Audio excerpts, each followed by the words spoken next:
तो आदाब, नमस्कार, गुड इवनिंग, सत श्रीकाल। एक बार फिर आप तमाम लोगों का स्वागत है क्राइम तक की कहानी की इस एपिसोड में। उम्मीद है पूरी फैमिली अच्छी होगी, अपना और अपनों का ख्याल रख रही होगी। कभी देखना तो छोड़िए, सोचिए सिर्फ कि कुछ लोग हों, बीच सड़क हो, सड़क पर बेशुमार गाड़ियां हों और एक गाड़ी सड़क किनारे लगी हो और कुछ लोग उस गाड़ी की डिक्की खोलें और उस डिक्की में एक के बाद एक 3 लाशों को ठूंसने का काम करें। गाड़ी रुकी हुई है और इस लाश को ठूंसने की वजह से ट्रैफिक जाम हो रहा है, लेकिन उन्हें कोई परवाह नहीं, कोई फिक्र नहीं।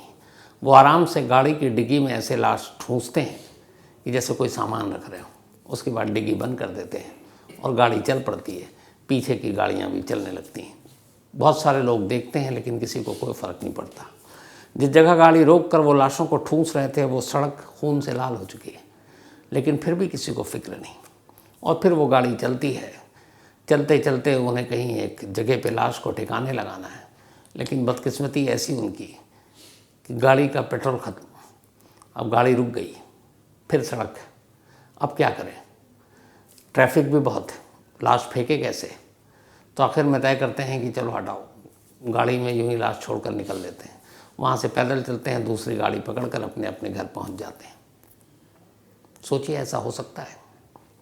देश की राजधानी दिल्ली से मुश्किल से 60 किलोमीटर की दूरी पर ऐसे ही हुआ। मेरठ नाम आपने सुना होगा, और ये उसी मेरठ की कहानी है। इस कहानी के 16 साल के बाद अभी 5 अगस्त को कोर्ट का एक फैसला आया और उसी फैसले की ये कहानी है।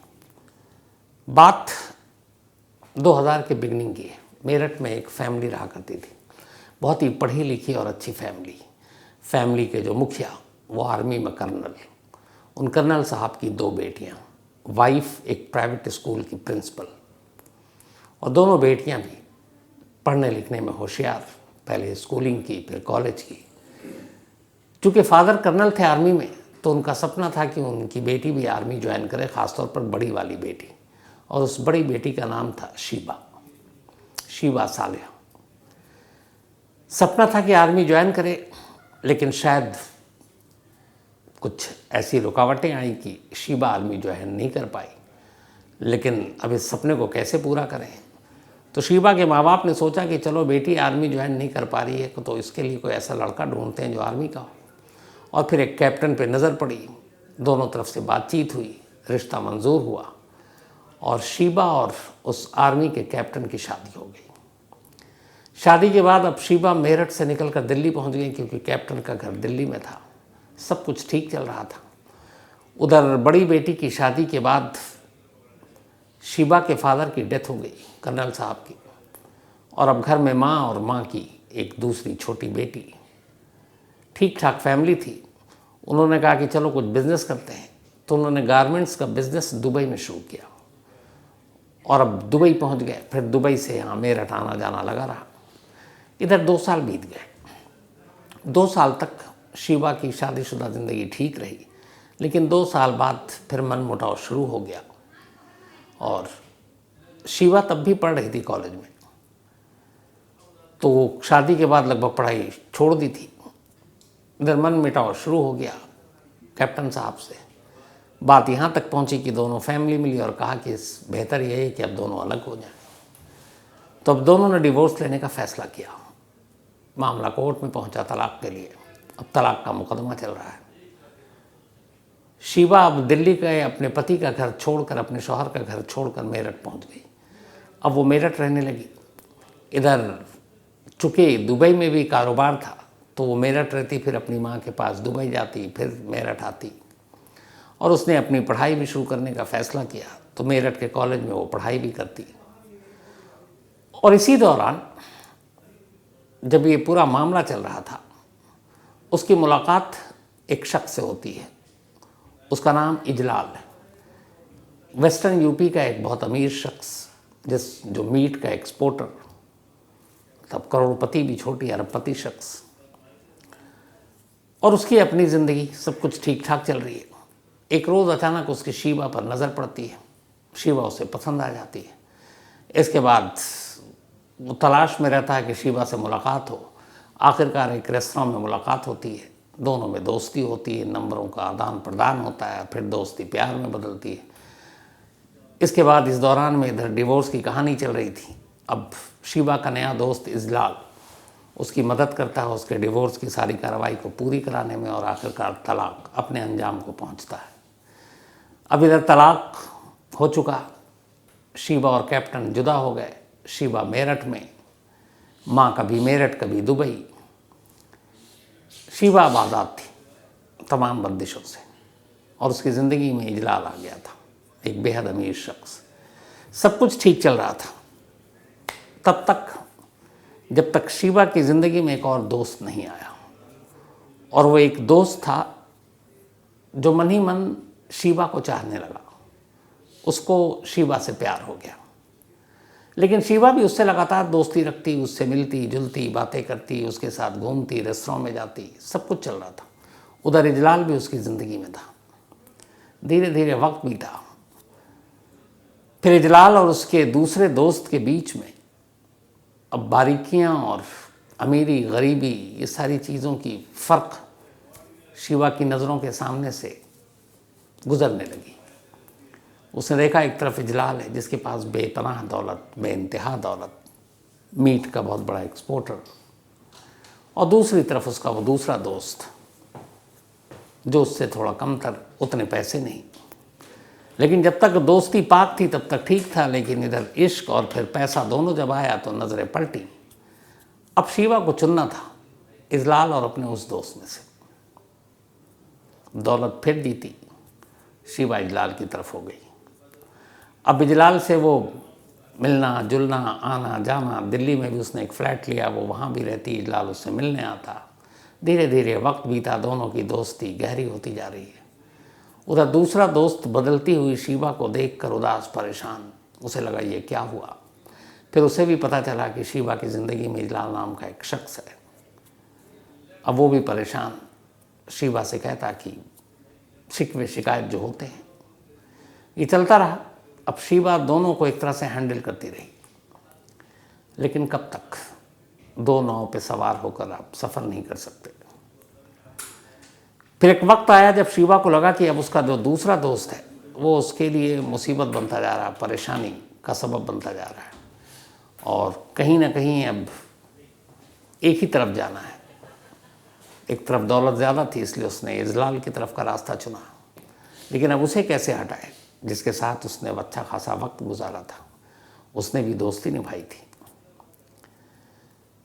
और अब बातचीत ऐसी थी कि इजलाल को भी उस दोस्त के बारे में और उसकी दोस्ती के बारे में मालूम हो गया, क्योंकि दोनों अक्सर साथ वक्त गुजारते, एक दूसरे का फ़ोन भी देख लेते।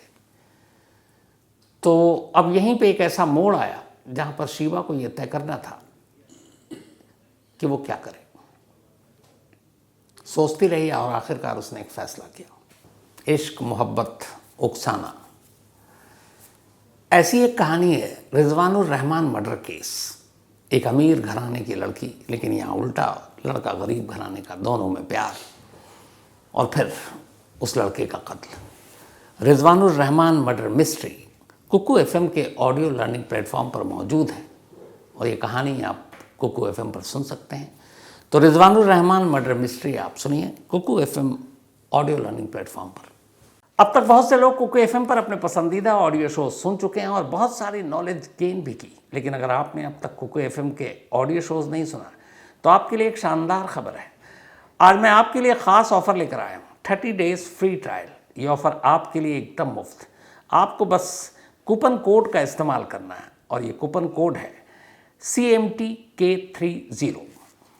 हम सभी स्क्रीन पर समय बर्बाद करते हैं और बाद में पछताते हैं, इसे हम डूम स्क्रॉलिंग कहते हैं। इसके बजाय कुकू एफएम का 30 दिन का फ्री ट्रायल आपके लिए एक बेहतरीन मौका है। इस दौरान आप अपने करियर, फाइनेंशियल गाइडेंस, नॉलेज को इम्प्रूव कर सकते हैं। इस 30 डेज फ्री ट्रायल में आप कुकू एफएम के 5000 प्लस शोज़ में से किसी भी शो को सुन सकते हैं, वो भी बिल्कुल मुफ्त। तो बिना देर किए अभी कुकू एफएम को डाउनलोड करें और कूपन कोड CMTK30 का इस्तेमाल करके इस ऑफ़र को अवेल करें। अपने दोस्तों और परिवारों को भी शानदार ऑफ़र के बारे में ज़रूर बताएं। याद रखें, after 30 days subscription plan will be activated. फैसला ये था कि इजलाल को कहीं ये शक ना हो कि उस दोस्त के साथ उसकी दोस्ती अब भी कायम है और शीबा खुद उससे मिलना चाहती है, मिलते रहना चाहती है। तो इसीलिए उसने एक प्लान बनाया। धीरे धीरे वो इजलाल के जब करीब गई तब उसने उसको ये एहसास दिलाना शुरू किया कि कुछ लड़के हैं जो उसके पीछे पड़े हुए हैं, वो उनसे बात नहीं करना चाहती, उनसे दोस्ती नहीं रखना चाहती। और शिवा के उस दोस्त का नाम था सुनील। तो इजलाल ने कहा कि अच्छा ठीक है, मैं समझाता हूँ। धीरे धीरे वक्त बीता। उधर सुनील भी शिवा को भूलना नहीं चाह रहा था। तो आखिरकार एक रोज़, अच्छा इतनी बातें वो बता चुकी थी कि लगभग धीरे धीरे इजलाल के मन में भी अब उसके दोस्तों को लेकर एक नफ़रत पैदा हो रही थी। तो अलग अलग तरीके से वो उसकी कहानी सुनाती। तो एक रोज़ उसने कहा कि मैं तुमसे प्यार करती हूँ, लेकिन वो सुनील जो है वो मेरा पीछा करता है, मुझे तंग करता है, पता नहीं वो मुझे चाहता है, अपनाना चाहता है, और मैं उससे प्यार नहीं करती हूँ, मैं उससे मिलना नहीं चाहती हूँ। और वो अपने दो दोस्तों के साथ आ जाता है, जब तक मेरा रास्ता रोक लेता है। अब ये सारी कहानी इजलाल के दिमाग में वो डाल रही है। इजलाल भी सुनता, उससे बहलाता, फिर बताता कि ठीक है कुछ करते हैं। लेकिन शिवा उसे इतना उकसा चुकी कि एक रोज़ इजलाल को गुस्सा आ गया। उसने कहा अच्छा वो तुम्हारे बीच में आता है। फिर उसे लगा कि शिवा तो सिर्फ मेरी है, कोई और कैसे आ सकता है। तो पूरी तरह से एक तरह से बदले का जहर इजलाल के दिमाग में शिवा भर चुकी थी। इजलाल को लगा कि अब कुछ करना चाहिए। पैसे वाला अमीर आदमी, उसने पता कराया। अच्छा वो सारे वहीं मेरठ के रहने वाले लड़के, आम लड़के। तो उसने बताया कराया कि वो कौन है, सुनील और उसके दो दोस्त। तो पता चला कि एक सुनील है, एक का नाम पुनीत है और एक का नाम सुधीर है। और इन तीनों की उम्र 23, 24 और 27 साल। उसने कहा ठीक है। इसके बाद उन सब के बारे में रेकी कराने के बाद 23 मई 2008 की तारीख थी। 23 मई 2008 मेरठ में एक जगह है गुदड़ी बाज़ार। उसी गुदड़ी बाज़ार के पास एक घर और इजलाल का फार्म हाउस, अमीर आदमी था। तो उसने एक शाम अपने कुछ लड़कों को भेजा और बहाने से सुनील और उसके दोनों दोस्तों को घर बुलवाया। वो भी घर आ गए। बड़े प्यार से उसने बातचीत की, इन तीनों को शराब पिलाई, खुद पी और घंटों शराब पीते रहे। जब घंटों शराब पीने के बाद तीनों लड़के पीने वाले जो थे वो भी नशे में आ गए और पिलाने वाला भी नशे में आ गया, तब इजलाल ने अपना असली रूप दिखाया। इसके बाद उसने अचानक अपने लड़कों को इशारा किया, अपने कज़न और बाकी दोस्तों को बुला लिया था। और उसके बाद पहले पाइप से उन सब की पिटाई शुरू की, उन तीनों लड़कों की। और ये कहकर कि तू शिवा का पीछा करता है, शिवा के सपने देखता है। ये सारी बातें करते हुए पीटते रहे। वो तीनों को अब समझ में आया, वो गिड़गिड़ाते रहे। बट वो तो पूरी प्लानिंग थी। तो पहले ये था कि मारपीट करके थोड़ा छोड़ देंगे, लेकिन शराब सर पर चढ़ चुका था। इसके बाद इजलाल धीरे धीरे गुस्से में, फिर उसने पिस्टल निकाली और एक एक कर तीनों लड़कों को गोली मारी। इससे भी मन नहीं भरा तो फिर तलवार निकाली, उस तलवार से तीनों पर वार किया। और ये सब किश्तों में हो रहा है। रात से ये लोग बैठे हैं और लगभग अब सुबह होने वाली है। सुबह तक दरिंदों की तरह इन तीन लड़कों को वो टॉर्चर करते रहे, मारते रहे, तलवार से, गोली से, पाइप से। सुबह होते होते तीनों मर चुके थे। मरने के साथ साथ खून बह रहा था। अब भी ये नशे में थे। इन्होंने कहा एक काम करो, तीनों लाशों को बाहर सीढ़ी के करीब, घर के बाहर एक सीढ़ी थी, वहाँ पे रख दो। और तब तक कोई इनको डर नहीं, कोई फिक्र नहीं। उसके दोस्तों ने तीनों लाशों को उठाकर खून से लथपथ सीढ़ी के पास रख दिया। और उसी सीढ़ी से बराबर से एक रास्ता जा रहा था जो मेन रोड तक जाता था। तीनों ने लाश को रख दी और सब अंदर, कुछ सो गए नशे में, कुछ और लाश वहीं पड़ी है। तड़के का वक्त है। अब लाश से खून रिस रहा है और वो खून रिसता हुआ सड़क पर जा रहा है। अब सुबह हो गई। जब सुबह हुई तो उस सड़क से गुजरने वाले लोगों ने देखा कि इस घर के अंदर से, गेट के नीचे से लाल लाल खून बह रहा और सड़क पे आ गया। तो कुछ लोगों को लगा कि कुछ गड़बड़ है, उन्होंने शोर मचाया। जब शोर मचाया तो घर के कुछ मुलाजिम तक पहुंची। वो आए तो उन्होंने भी देखा कि ये सीढ़ी से खून सड़क तक। वो बदहवास भागते हैं, इजलाल और उसके दोस्तों को बताते हैं। अब सुबह हो चुकी थी, नशा थोड़ा सा दूर हो चुका था। तब उन्हें एहसास हुआ, रात की सारी बातें याद आई, और फिर सुबह जब देखा कि 3 लाशें सीढ़ी के पास, अब उनकी हवा ख़राब हुई। अब क्या करें?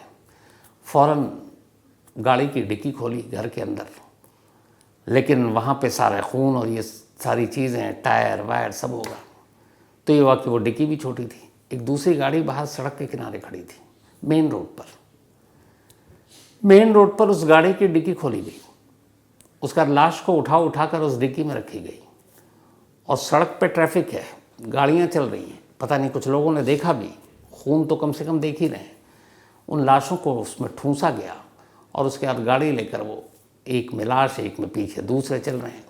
और अब इनको जाना था कि कहीं आसपास में हिंडन नदी या कहीं मिले तो उसको फेंक दें, लेकिन कुछ दूरी जाने के बाद पता चला कि गाड़ी में तो डीजल ही या पेट्रोल ख़त्म हो गया है।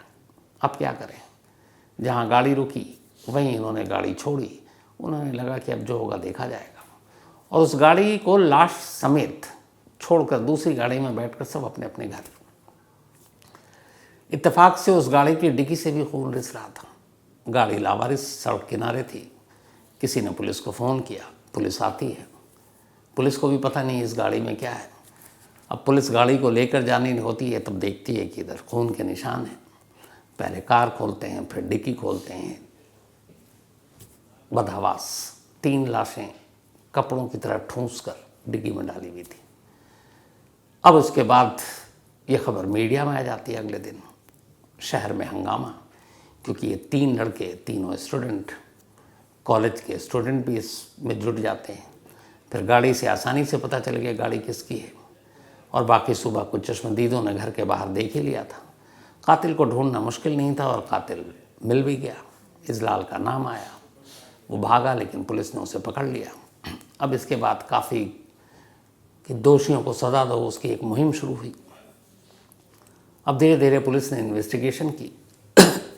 तब बयान दिया इजलाल ने, और बताया कि असल में ये 3 कत्ल उसने अपनी गर्लफ्रेंड के उकसाने पर किया था। अब शीबा का नाम आया, पुलिस ने शीबा को पकड़ा।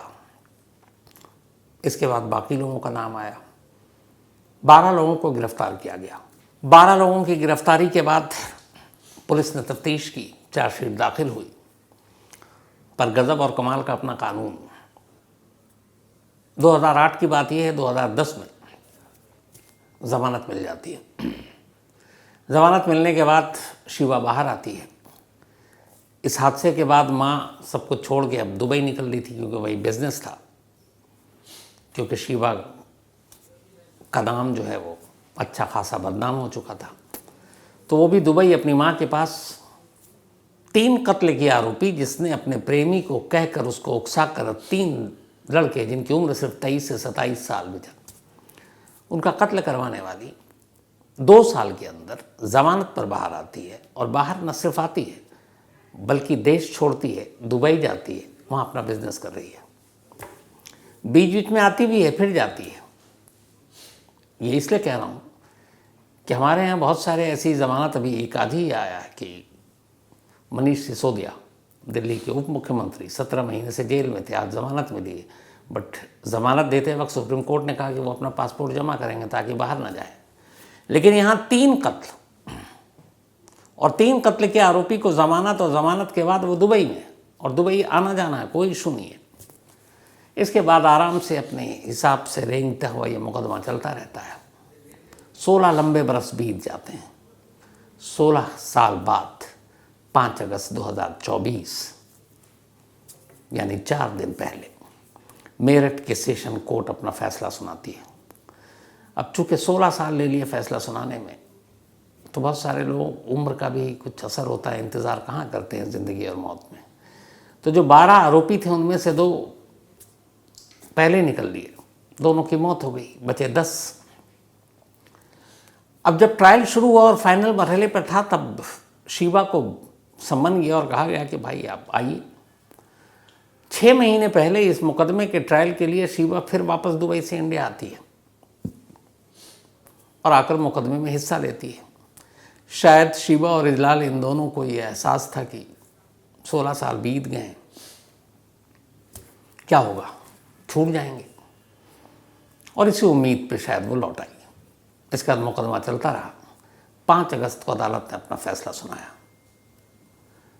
अदालत ने 1-2 ऐसे गवाह थे जिनकी गवाही को सबसे ज़्यादा भरोसेमंद माना, और वो जो घर से लेकर वो गाड़ी और रिश्ता खून और सड़क ट्रैफिक डिक्की में लाश रखना, ये सारी चीज़ें, और फिर खुद इजलाल की गवाही कि हाँ मैं ये करता नहीं, लेकिन मेरी गर्लफ्रेंड ने मुझे कहा था कि तुम कुछ नहीं कर रहे हो और वो मेरे को तंग कर रहे हैं, इसलिए मैंने मार डाला। तो इन सारी गवाही और सारे सबूतों की बिना पर डिस्ट्रिक्ट कोर्ट ने अपना फैसला सुनाया। 12 में से 2 चूँकि पहले ही मर चुके थे, बाकी 10 को उम्र कैद की सज़ा सुनाई गई, उम्र कैद। और इसके साथ ही शीबा फिर से गिरफ्तार हो गई। कड़ी सुरक्षा में इन लोगों को जेल भेजा गया है। और अब बिजलाल और शीबा और बाकी लोगों ने ये कहा है कि वो इस फैसले को हाई कोर्ट में चुनौती देंगे।